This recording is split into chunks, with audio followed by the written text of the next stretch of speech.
Now, how many days in advance were you working to prepare the Department of Defense to help secure the Capitol on January 6th? Days in advance, Senator. We were in the Oval Office on an unrelated national security matter with the President of the United States, the Secretary of Defense, the Chairman of the Joint Chiefs of Staff, and myself. And the President authorized up to 20,000 plus National Guardsmen and women to secure any security measures necessary related to the Capitol. So we were moving to the fullest extent of the law before the requisite request came from a local governing authority days ahead of time.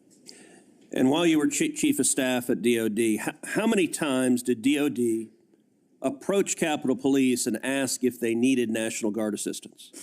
I believe those letters are well documented, numerous instances, and numerous of those instances, those requests were shut down.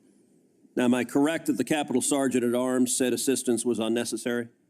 That's correct, Senator. Who did the Sergeant at Arms report to? The Speaker of the House. That would have been Nancy Pelosi at the time. Is that correct? Yes, Senator. And would that also be Chuck Schumer, then the Senate Majority Leader? The Sergeant at Arms, yes, Senator, reports up there.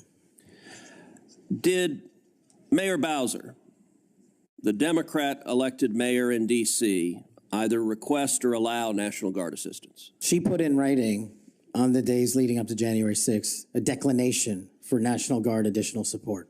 And that letter is available publicly to the world. And just to speak English for folks at home, a declination meant she said, no, don't send National Guard. Is that right? Yes, sir. Let me ask you a simple question, because from the questioning from my Democrat colleagues, they might think otherwise. Do you condemn violence against law enforcement? All of it. They're tear gassing us. They're tear gassing patriots.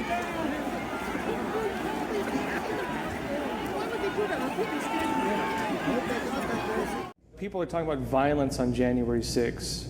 How did the police factor into this? I mean, who was really instigating things? Which side? Well, there was plenty of police provocation. The initial use of explosive munitions that day, that started at about 1:25 in the afternoon, where the police launched explosives into the crowd, which was pretty much just milling there and standing. And these were very loud, deafening. And some of them had projectiles, hard plastic pellets that rained down, and some had tear gas in them. But when they landed in the middle, they caused injuries, and they got a very angry response. That was a large crowd. From what I saw, there was quite a few older people in that crowd, and they fired munitions even far to the back, people that wouldn't have known what was going on up front. So this created an atmosphere that I think percolated through the rest of the day. And they continued firing into this crowd for well over an hour using those, what I would call heavy munitions.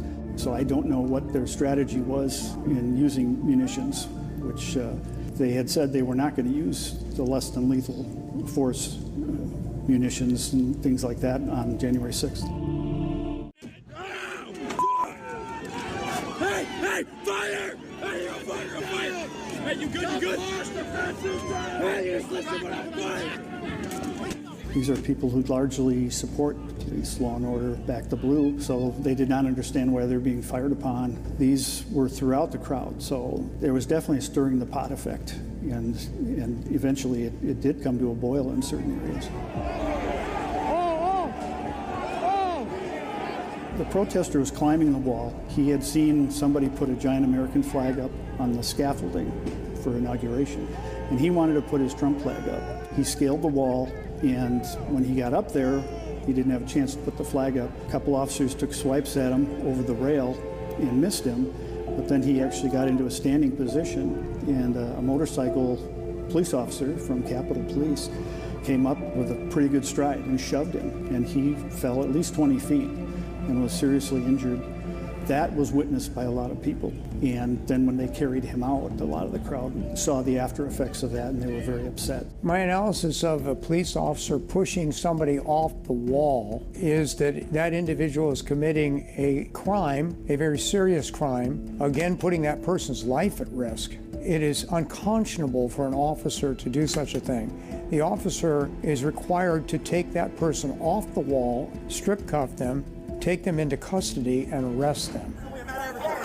Hold tight. Hold tight. We're getting munitions. Hey, we're coming with more. Coming with more. Hold tight. What is happening here? Why is this officer behaving like this? And his behavior seems to be a lot different from the other officers. He stood out to us because of almost in a manic state. He was looking for more munitions. He had used his up, and so he was going to fellow officers and grabbing their munitions, whether it was a taser cartridge or it was one of the grenades that they use with the hard plastic pellets. Hey! We need more fucking munitions! We did not see that from other officers, where it was, and as soon as he got one, he'd pull the pin and he would lob it into the crowd, and you'd hear it explode. Where do you want it? Right here? All right, got it. He was completely out of control. A supervisor should have stopped him, got him out of that area, and he himself was committing crimes in the process. 3 ECD deployments. I got another taser. If you tase somebody, you're obligated to cuff them, now that you've neutralized them, arrest them, and that's not what he was doing. He was using those devices to punish people, not to arrest them, and that is unconscionable. Hey, Rich. Yeah. Put it up fucking scaffolding. Just go. Just fucking shoot. Shit. It's a failure not only of training, but it's also a failure of bystandership and supervision. An officer who is placed at risk of being injured or killed because of the action of another officer who precipitated a circumstance that began to be dangerous because he wanted to arrest the person, has a stake in that and would go to the officer and say, I'm going to report you to the sergeant. I don't appreciate that. You put us at risk because of what you were doing. I'm upset with you. But munitions come basically in two types. There are burning grenades and there are blast dispersion grenades. This appears to be blast dispersion, which caught fire. And if you fire them at an individual rather than hitting the ground close to them, you run the risk of incurring injury to that individual that you're trying to A, disperse, or B, immobilize so you can arrest. If you do, that explosion at a face level could blind a person, it could deafen them for life, it could do both. And that was what was depicted here in this film script. There is no tactical reason at all. This is something that is, you're showing intent by shooting at that level. It was also evident to me that the crowd was angry. The one-finger salute that was being given by that activist was a clear indication that they were mad. So what you've done is you've constructively created a problem that you started out to disperse or arrest people with. You have contradicted what your mission was in the first instance, which was to disperse that crowd, get them back because the chemical munitions were having effect on them, and not to do something that is, in my mind, sadistic and wrong, just wrong. Do we know anything about this incident where the bomb goes off in the crowd that this officer threw? Well, I'm not sure that particular grenade, if we know what the result was, but others, they fell in amidst two gentlemen who fairly shortly after had cardiac events. One, I believe, was a stroke, the other was a heart attack. That loud of a retort in, I certainly can't say that medically triggered it, but a stimulus like that, to anybody that's got a bad heart, those fellows both dropped pretty quickly, and they were carried out, and both of them eventually died. You may have a person who has a condition that could evoke a reaction on their part that would be detrimental to their health. I'm not going to say that that's what happened here. I'm not a medical expert. I don't know. But I think it more probable than not that this precipitated what happened. The closer the density of the crowd, the more problematic the use of these tools is in terms of a number of things. There have been panic reactions on compacted crowds resulted in trampling, deaths, and injuries that occur. It's designed to get people to disperse, but in doing it with a compacted crowd, there isn't really that much maneuverability to disperse. And so it is a consideration that the commander should review before using this type of grenade. And if he determines that that is a danger because of the compacted nature of the crowd, a burning dispersion grenade would be a better tool because the gas is coming, it's not an explosion that causes the micropulverized particles to be embedded in people. One of them may have been struck by a projectile. A witness did report that, was struck in the side of the head, but they were in very close proximity, so they would have certainly felt the concussion. They may have even felt the heat, and certainly any of the gas that came off of it. And the response was very quick. I mean, within a few seconds, the first fellow was down and he was without a pulse, and they never did bring him back. The autopsy ruled it as a natural death because these fellows had history of heart disease, but it did not go into contributing factors. And, the families were not surprised about the heart attack because of the health conditions, but you cannot ignore the timing. Again, it raises troubling questions that really haven't been answered.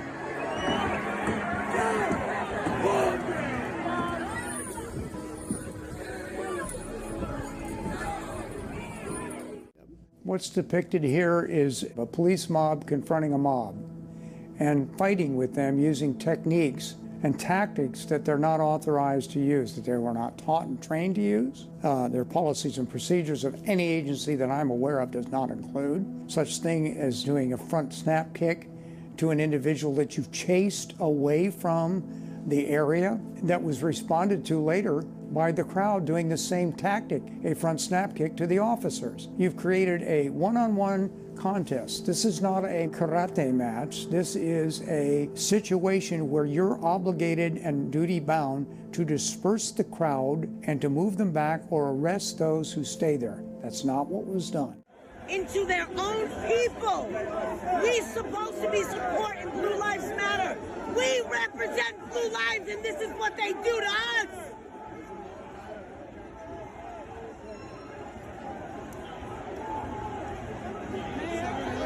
When Black Lives Matter say Blue Lives don't, we say you do, and this is what you do.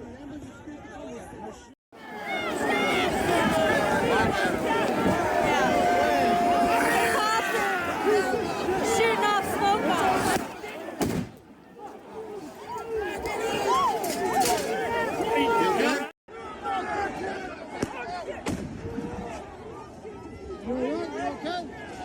Fuck you!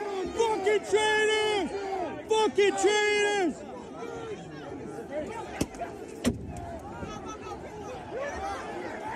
Fucking traitors!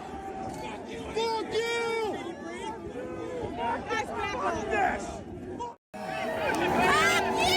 Oh, that's Antifa. Look, red hat backwards. I saw it do it. It's the red hat backwards. Get the Antifas. Red hat backwards. Red hat backwards. I saw it do it. Red hat backwards. Why can't we pull them out of here? Put Antifa down. I saw him do it and jump around.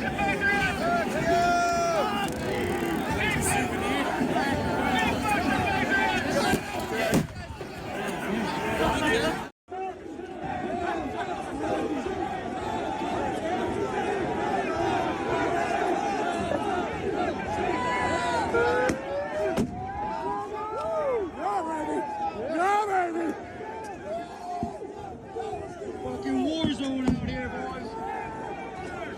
Here we go. Just remember, you guys started it. You guys started this.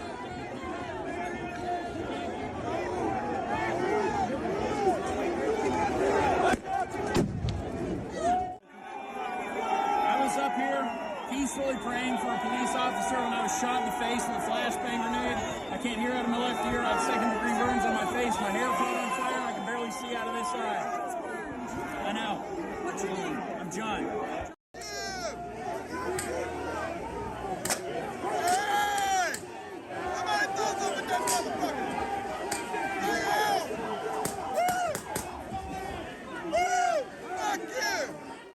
oh my gosh, we just got tear gassed in the middle of a prayer. Are you kidding me? We were kneeling down and praying. Everybody's sharing water to wash the tear gas out of our eyes. We got tear gas when we were in the middle of a prayer. We weren't even trying to rush the cops or anything. We were kneeling down and praying.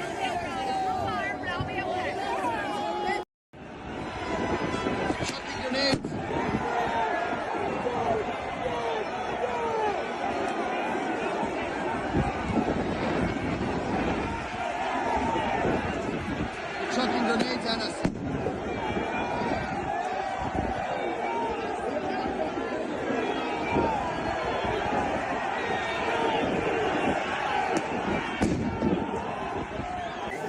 they'd never thrown the concussion grenades, if they'd never used the pepper spray, this wouldn't have happened. It was a peaceful protest. I was standing within 15 feet of the line of officers. They started firing at us before anybody did anything to them. We were not rushing them. There was no advance on them.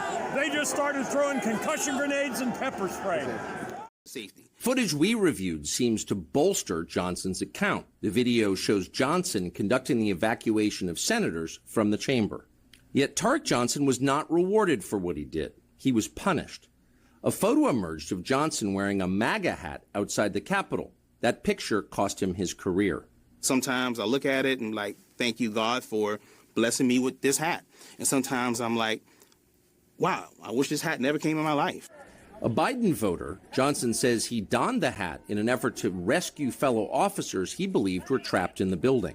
I figured if I had the hat on, it'd be easier for me to navigate my way through the crowd. It was basically self-preservation and de-escalation, and I needed to get up those steps. I couldn't say what would have happened walking through that crowd without it. But for the crime of wearing a Trump hat, Johnson found himself suspended. Ultimately, he resigned from the force and lost his pension.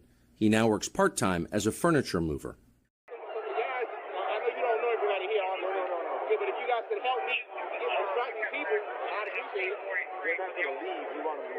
No, they can stay there. I just need to get the other officers out. They're trying to get out. I can do that. They're talking without me. You can even use my telephone and I'll call you. Who do you got to get out? Get about 10 officers up there. Right, they need to go to the side. They can get out and go down the stairs.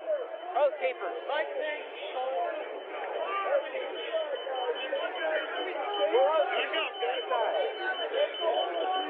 Take her home. Come on. Let the cops leave. Let him leave. Take her home.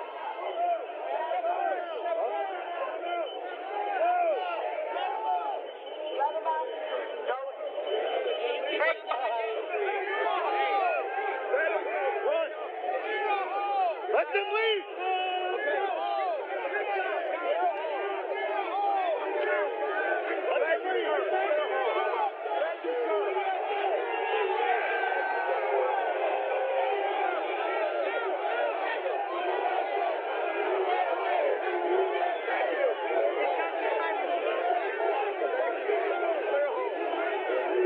So we know that the FBI infiltrated the Proud Boys. There was at least one FBI informant who exonerated the Proud Boys of any conspiracy on January 6th. Of course, that was not allowed to get through, and the jury did not hear that.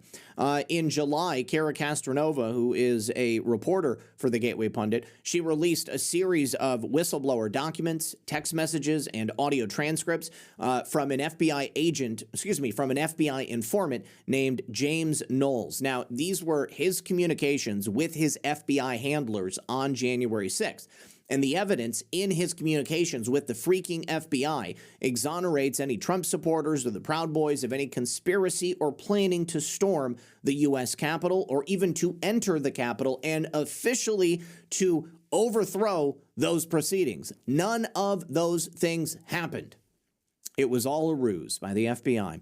They also had evidence that there was no conspiracy. They had evidence that the Proud Boys never made any plans or that any others made plans to invade and take control of the Capitol. However, they ignored that information from their own operative. They ran ahead with the lies they themselves had spun simply because they needed that predication to take the election and to remove any popular support for Trump or the America First movement. Nothing's going to help. The wind is at us. Yeah. We're fucked. Right. The wind's at us. We can hit them with a lot of pain appliance when you're hitting innocent people. And not only that, we're taking out one and 10 of them are getting angrier. We're multiplying them by hitting them. Have a chance. Yeah. The officers couldn't do nothing down there. There's not enough people. Fuck up. That's what they did. They set us up. They set up 64. Oh, absolutely. And then they asked y'all to come 2 hours later. They set us up. They needed everybody right away. Nah, right away. They set us the fuck up. So now we ain't got shit. They wouldn't know where head was holding that We ain't got a motherfucking thing. They set us the fuck up. Let them take this motherfucker. Shit.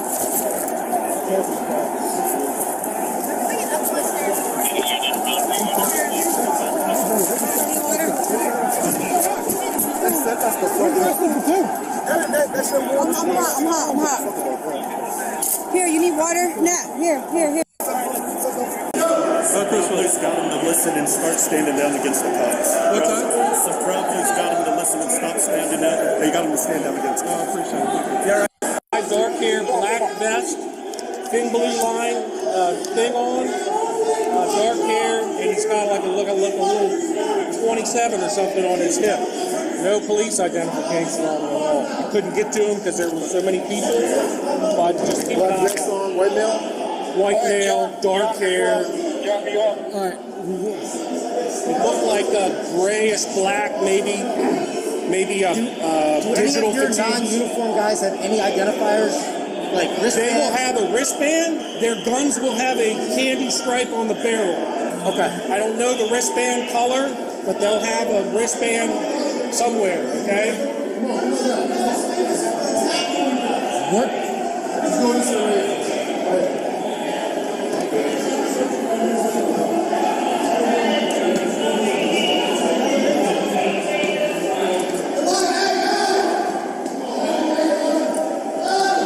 This is really, what is it, Olympus' fault? Yeah.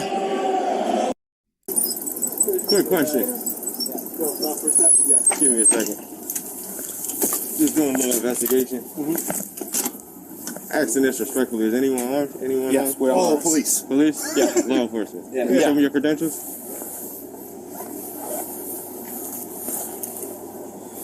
Okay. Appreciate it. That's all I needed. You got to do a little bit better at hiding that. When I initiated the evacuations of the Senate and the House, it wasn't just for the members of Congress. I wanted to help the demonstrators that were in the building, because if I didn't initiate those evacuations when I did, if a demonstrator would have bumped into a member of Congress, they would have also probably had the terrorism enhancement added to their charge of trespassing. And when I was trying to get permission and help to do that, Yogananda Pittman ghosted me. So I go over the radio and I say, request permission. I'm requesting permission to evacuate the Senate. I have a clear directional sight from the Senate lobby or to the Senate chambers to the Senate door to get them out of the building. I need permission to initiate that. So I'm waiting. No answer from Yogananda Pittman on any of the requests. Even though I know I'm going to get in trouble, I'm going to go ahead and initiate this evacuation anyway. So we ended up changing the route after I found out that the East Front was as compromised as it was when I was told by the Sergeant at Arms personnel. And then we started sending them down to the subway. When I called for the evac, she was in the command center. She heard the call. When she heard me sending them out the Senate door, she knew the East Front was as compromised as it was, but she still didn't say, TK, don't send them out that way because there are thousands of people on that side too. So by the grace of God, we got everybody out without getting hurt. It was approximately 2:28 when I evacuated the Senate. It was about 2:36 when I started the House. If she would have evacuated or called for the evacuation of the House when I did the Senate, Ashley Babbitt would have met an empty chamber when she walked in there, and she would have never been shot. But you were never asked to testify in front of the January 6th Commission. Is that accurate? I was never asked to even interview. Why do you think that is? Because they knew what I was going to say. Your perception should change when you're presented with new facts. And new facts arose that showed that it was not an insurrection, that basically this was a coup set up and staged and led by Yogananda Pittman so she could be the chief of the Capitol Police and she could gain favor from Nancy Pelosi. That's what this was. Elaborate on that a little bit more. With no problem, sir. I can do that with ease. Yogananda Pittman, her position, she was an assistant chief of the Capitol Police. She was the number 2 person in charge of the department, but she was the number 1 person in charge of the intelligence section IICD at the Capitol. That's our intel section. The people that she was in charge of put together an intelligence report. That report is entitled 21 TD 159. They gave her the report, basically laying out what was going to occur on January 6th. She got that report in the middle of December, and she didn't give it to Chief Son. Now, she knew Chief Son was running around even days before January 6th, trying to get National Guard support on Capitol Hill on the 6th. So he would have had to go to Paul Irving, who is at that time was the House Sergeant at Arms, and he would have had to go to Michael Stenger, who was the Senate Sergeant at Arms, to get permission to even request the National Guard to be on Capitol Hill. You can throw out Trump, because people keep saying Trump should have. It wasn't Trump's call. It was Paul Irving and Michael Stenger. They have to give Son permission to request the National Guard. They both told him that the intelligence didn't support the National Guard being on the Hill on that day because Son didn't have it.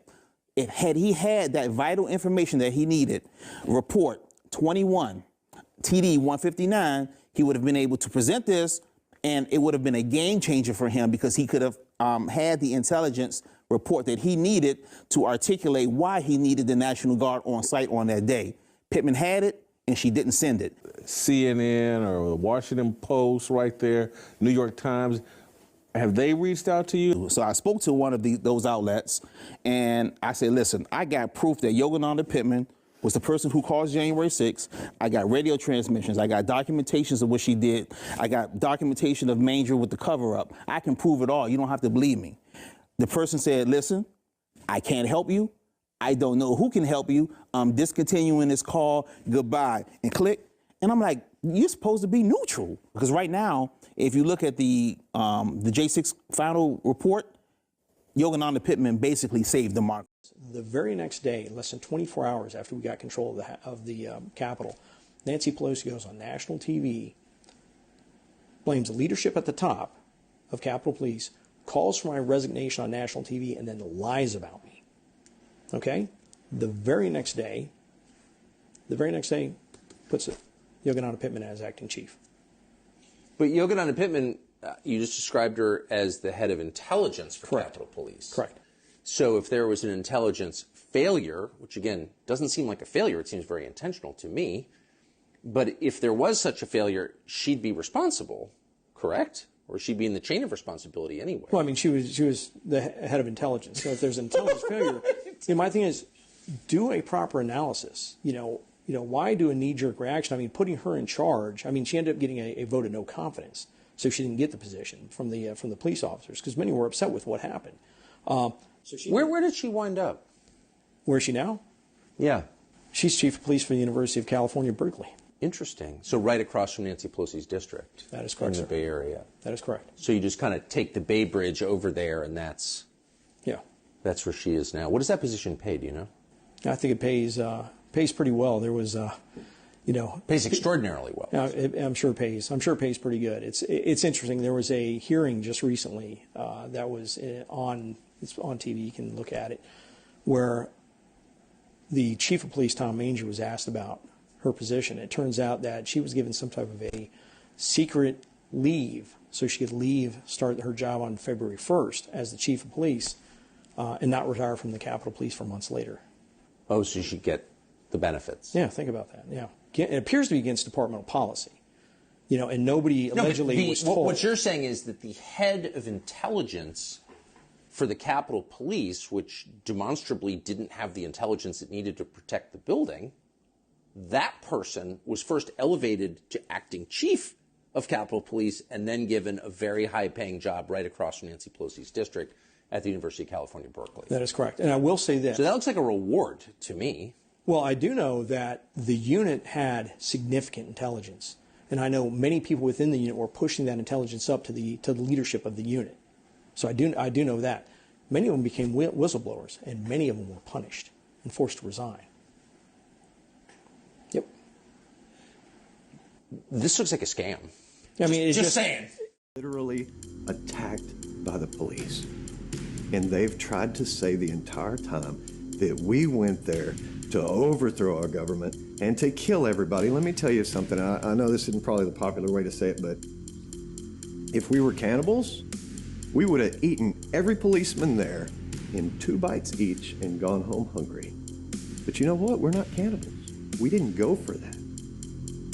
There would have been terrible death numbers if that had happened. But that was not our intention. Never was. If we wanted to take the building apart brick by brick, there were enough people there to do that. But we didn't. So let me ask you this. If there were not enough law enforcement and police to control that crowd, which has been widely accepted by there were not enough police to control the crowd, then who did? The crowd. Because that was never our intention. We're not BLM. We're not Antifa. We're not paid agitators. We're not there for having fun or tearing stuff up. We're there because we love America, we love the government, we love the Constitution. We don't want to see it destroyed.